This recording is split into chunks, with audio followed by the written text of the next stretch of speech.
So you know that whole thing that happens when the press becomes the enemy of the state and you start policing what they can and can't say, specifically because you want to make sure that the press itself is not going to say anything that you disagree with as a sitting president, and how that would be really scary if we started trying to control what the media said about basic ass shit. Yeah. That would be very, very scary if we started actually trying to control all of that, wouldn't it? It would be terrifying if that was a thing that we were trying to do. Anyway, after the fan art section, we need to talk about Trump basically doing that real quick. But first, let's go ahead and bring up the fan art section. This is from, let me scroll back up to it because Discord is being very stupid. This is from SakesPuppy42, said I made Slime Girl Suris in a new Gundam Breaker. They are probable improvements I could make, but I am happy with the result. Well, you know what?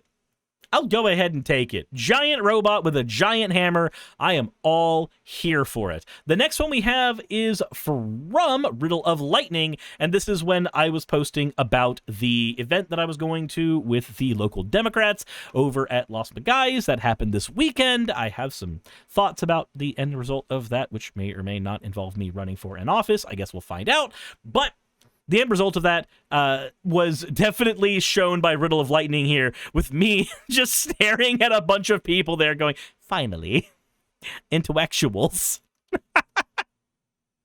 As always, thank you all for your fan art submissions. If you want your fan art to be shown in a future video, the best way to do so is to drop it into the fan art section of the Discord. With that all said, let's go ahead and get talking about the Associated Press being barred recently because they refused to use the term Gulf of America and instead used the term Gulf of Mexico. Gee, I wonder if we're going to find any news outlets that are going to be hit for calling Greenland Greenland and not Red, White, and Blueland. In case you guys have seen what's going on with that recently, because apparently freaking Trump wants to take over Greenland and call it Red, White, and Blueland. And it was not just Trump, sorry. Let me be very specific. It's HR 1161 that was submitted in Congress 2 days ago in order to allow Trump to enter into negotiations to acquire Greenland and turn it into Red, White, and Blueland. Sorry, I forgot. I don't get to live in the fantasy world where the cartoon dictator does cartoon dictator things. I get to live in the real world where the real dictator tries to do cartoon dictator things. Well, he's not a dictator yet. He's on his way there.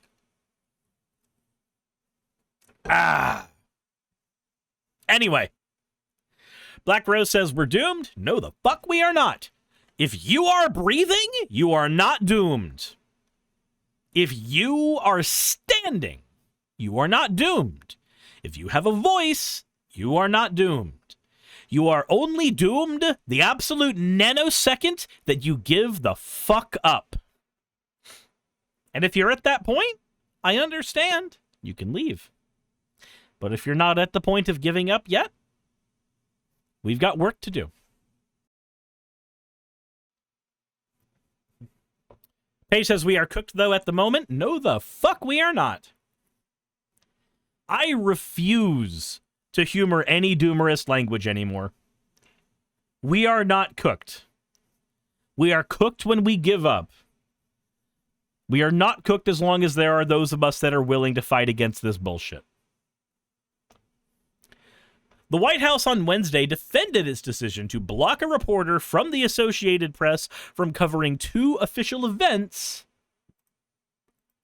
because the news service did not refer to the Gulf of Mexico as the Gulf of America.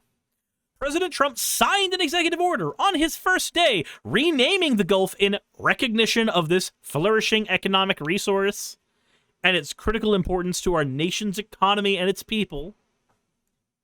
The Associated Press recommends that its journalists and the news organizations that rely on it reflect the Gulf's historic name, but acknowledge Trump's desired shift in language. which directly affects usage by the federal government and inside the U.S. His chief spokesperson made no apologies for seeking to impose the president's desired language on the news agency. She said, "It's a privilege to cover this White House." White House Press Secretary Caroline Leavitt told reporters Wednesday, "Nobody has the right to go to the Oval Office and ask the President of the United States questions. That is an invitation that is given." Thank you very much for asking me to give money, NPR. How about I don't do that and instead listen to her say these words on her own? Because obviously we can't have nice things. Pool every single day and getting to ask the president questions. We reserve the right to decide who gets to go into the Oval Office, and you all have credentials to be here, including the Associated Press, who is in this briefing room today. But isn't it retaliatory in nature is the argument, because it is retaliatory in nature. The reason that the AP was barred, which they said was because they're not using the phrase Gulf of America, they're using Gulf of Mexico in line with their standards. And so the question here is this setting a precedent that this White House will retaliate against reporters who don't use the language that you guys believe reporters should use? And how does that align with the First Amendment commitment that you were just talking about? So check this out. The question she asked was very direct, and I'll reiterate it real quick in case anybody didn't catch it. The question was, doesn't this set a precedent that you are going to retaliate when we don't use the language you want us to? And isn't that a violation of free speech? That's basically what she asked. Take it. Thank you for redeeming your points for an wall. So, what is the answer to that? I was very upfront in my briefing on day one that if we feel that there are lies being pushed by outlets in this room, we are going to hold those lies accountable. So, if there are lies being pushed, if we feel there are lies, we will hold those lies accountable. So, if the Associated Press calls it the Gulf of Mexico, which is the name of it, and is the name of it across every other goddamn country, that is considered a lie, and they are going to retaliate. Keep this in mind, because this is the kind of language policing that the President of the United States can engage in that will determine whether or not whether or not somebody is able to talk to a press secretary, whether or not somebody is able to get in to talk to the president. The reason that matters is if your job is in journalism and every one of your peers has access there and you don't, Nixie Chan, thank you for redeeming your points for an ada, you fucking degenerate. If every other one of your peers in every other news agency has access to the president and you don't because they bar you from getting in because you use language that is non-compromised to the values of your news agency,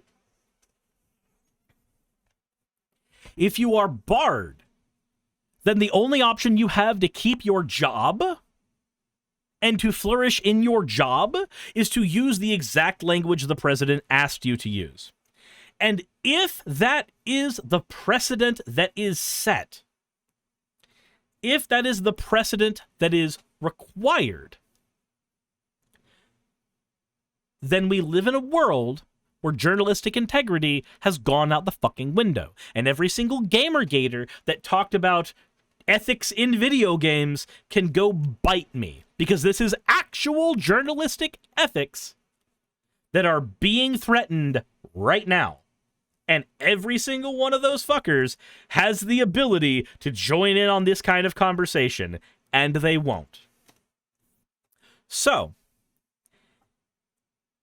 the reason this matters is right now it's the Gulf of Mexico. Right now, that is the language that is being policed by the United States.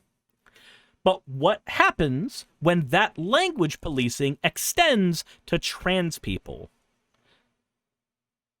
Because it already has. The White House has already tried to say that they will not accept any language that is non-discriminatory towards trans people. They want trans women to be referred to as biological men, and they will hear no discussions to the contrary.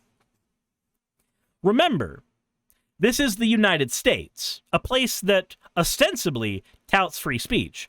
But if you also remember, Richard Spencer of the alt-right specifically noted that the right wing only touts free speech because it is popular. They don't actually like free speech. They don't actually want free speech, and that's Richard Spencer. No Nazi. In fact, actually, I knew I'd have the clip. It only takes a second.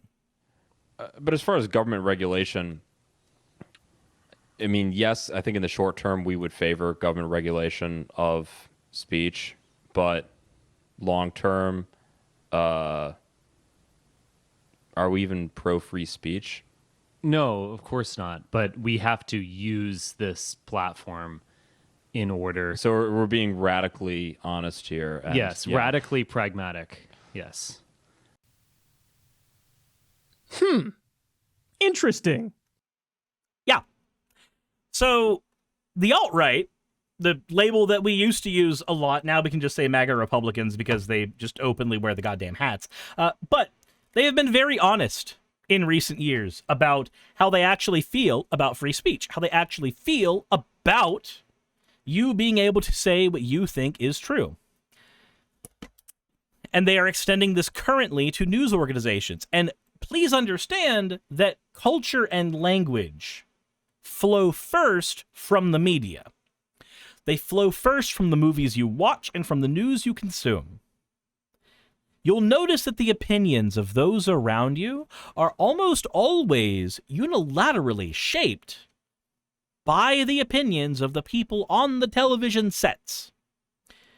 Because it is far easier, as not just an American citizen, but as really a citizen of any country, it is far easier to ask somebody else to think for you than it is to think for yourself. It is far more comfortable. Also, Laron, thank you not only for the follow, but redeeming your points for an owl. It is infinitely easier to have somebody else do the critical thinking for you. And it's why it can be so hard to argue with people who hold mindsets like the Gulf of Mexico being the Gulf of America mindset or the anti-trans mindset. It's hard to convince those people that they are wrong because you're not the person in the television set. You're not the person with parasocial rapport. You're not the person who demands their respect because of their position as a public figure. You're just some guy or some girl or some in between. That's all you're there for. You are there as an NPC, a talking partner. Agamotto, thank you for naming your points for an ada, you fucking degen. You don't demand the same respect as the person on the TV. Paige Wilder says it's almost like there's a framework to manufacture a consensus through mass media. Noam Chomsky actually has a book on this. If you've never had the opportunity to, I highly suggest you read Manufactured Consent. It is a very good book that talks about this very phenomenon. How the language that you will use and the ways that you will engage in the world around you flow first from the media you consume and are altered after the fact. And it is a fact that the body of water off the coast of Louisiana is called the Gulf of America. And I'm not sure why news outlets don't want to call it that, but that is what it is. The Secretary of Interior has made that the official designation in the Geographical Identification Name Server, and Apple has recognized that, Google has recognized that, pretty much every other outlet in this room has recognized that body of water as the Gulf of America, and it's very important to this administration that we get that right, not just for people here at home, but also for the rest of the world. Sure. Thank you, Caroline. The prisoner exchange with Russia coming at the same time as... So, use the language we approve of, or lose your ability to speak to the president. Use the language we approve of.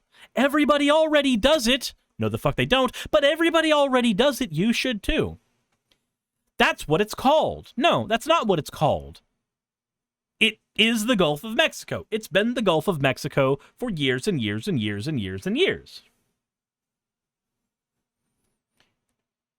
He can call it the Gulf of America. I'm very interested to see what it's going to be here in 4 years when he's no longer the president. I guess we'll find out. The American Patriot, thank you very much for the follow. Sarah Chikorita says, flunk bandwagon fallacy. Yeah, that's the bandwagon fallacy. Everybody else is already doing it. You should too. Remember, This is what policing of language actually looks like. Every right-wing dipshit over the course of the last 8 years who has tried to say that the left engages in language policing. This is what language policing actually looks like. It is not some random fucking person posting your name onto Twitter because you were racist.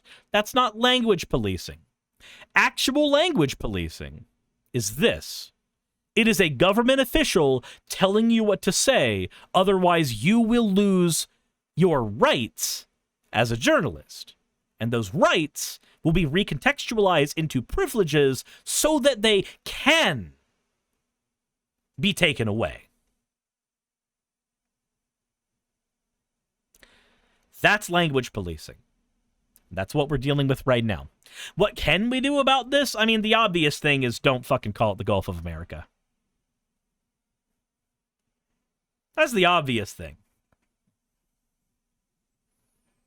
The American Patriot says they can rename it. Every country does it. I don't fucking care. They can rename it and we can ignore it. Also, it's very weird to say that we can rename it when nobody actually owns the Gulf of Mexico. It borders 3 separate countries. The fact that it borders, I mean, technically it borders 2 separate countries. It borders the United States and Mexico.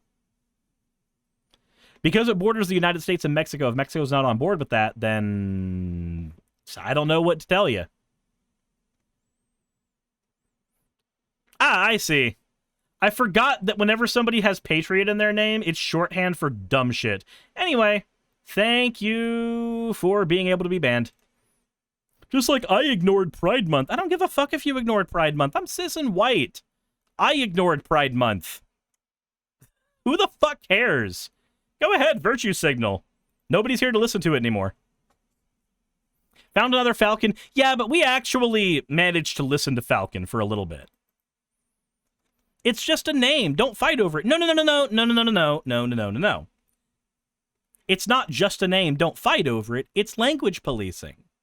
And because it's language policing on one level, expect it to be language policing on another level.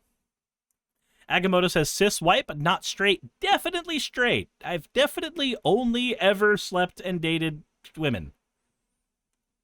To my knowledge. I will use my speech to call it Gulf of Mexico because that's my right. There you go. Boom. I thought MAGA assets hated renaming shit. Yeah, when it's a trans person, never rename that person ever. But when it's the Gulf of Mexico, we can rename shit all the time.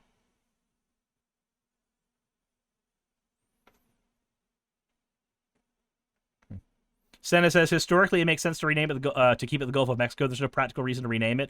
The practical reason to rename it is to try to twist people into being more nationalistic and to normalize the language policing on something like this. That all said, again, now that the interruptions are over, what can we do about this? Well, calling it the Gulf of Mexico is already doing something.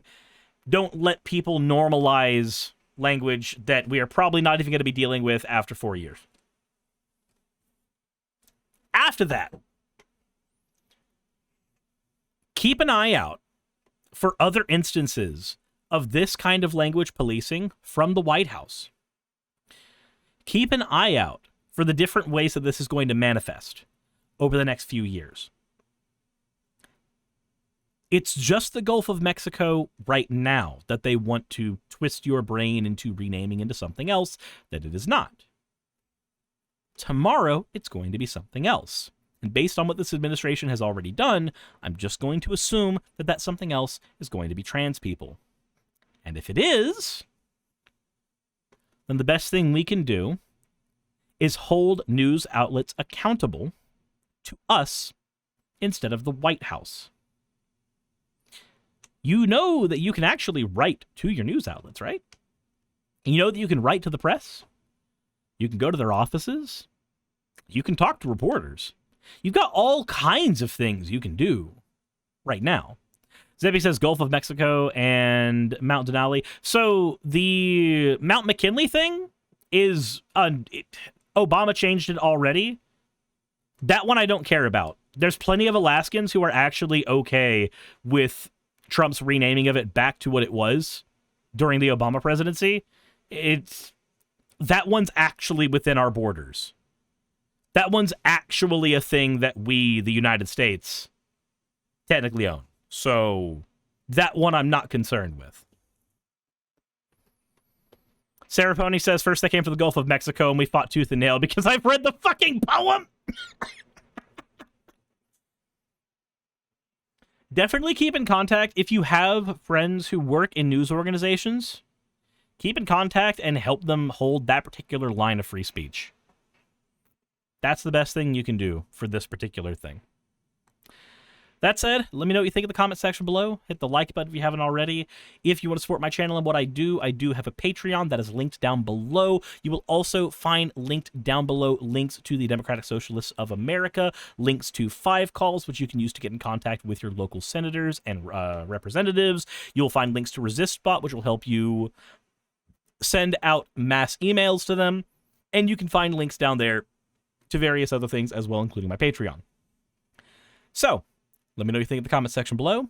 Hit the like button if you haven't already. And as always, everybody, insert end of video tagline here. Hey, thanks for making it to the end of the video. I really could not do any of this without all of you. Those of you watching, and especially those of you who support me on Patreon. I wanted to go ahead and take a minute to thank all of you who do that, because with YouTube being what it is these days, I really cannot do this full-time without the support from each and every one of you. Those people would be Red Joker, Purple Poundini, Jemshin, Britzkrieg, Jupe the Malignant, Michael, Ravelern, Mabbity Babbity, Astral Frontier, Tales of Atonement, Nixie Chan, Kiri Artemis, Victorian Alchemist, I'm not saying the last part of that, and you know that, Arcton Arclacier, Kiratorian, Dren Hadamata, Jordan M, John L, Lord Bleck, Smiling Game Master, and Fireshard. Thank you so very much. But since you're here, why not go ahead and try watching another one? There should be one that's on the screen right now. And if you are a patron of mine, I wanted to go ahead and thank you again for all of your support. There is still a video you could press though, if you'd like. I would appreciate it just a little bit.